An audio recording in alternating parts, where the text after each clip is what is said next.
بسم اللہ الرحمن الرحیم۔ صحیح بخاری حدیث نمبر 1120 اور اس کے راوی ہیں ابن عباس رضی اللہ تعالی عنہ۔ رسول اللہ صلی اللہ علیہ وآلہ وسلم جب رات میں تہجد کے لیے کھڑے ہوتے تو یہ دعا پڑھتے، جس کا ترجمہ یہ ہے: اے میرے اللہ، ہر طرح کی تعریف تیرے ہی لیے زیبا ہے۔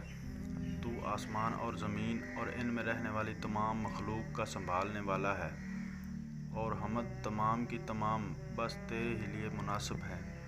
آسمان اور زمین اور ان کی تمام مخلوقات پر حکومت صرف تیرے ہی لیے ہے، اور تعریف تیرے ہی لیے ہے۔ تو آسمان اور زمین کا نور ہے، اور تعریف تیرے ہی لیے زیبا ہے۔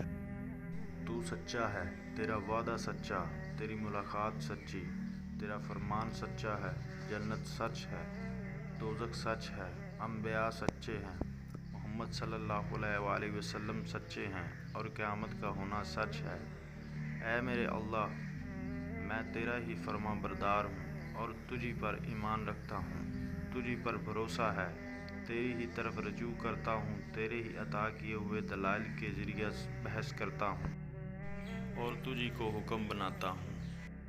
بس جو خطائیں مجھ سے پہلے ہوئیں اور جو بعد میں ہوں گی، ان سب کی مغفرت فرما، خواہ وہ ظاہر ہوئی ہوں یا پوشیدہ۔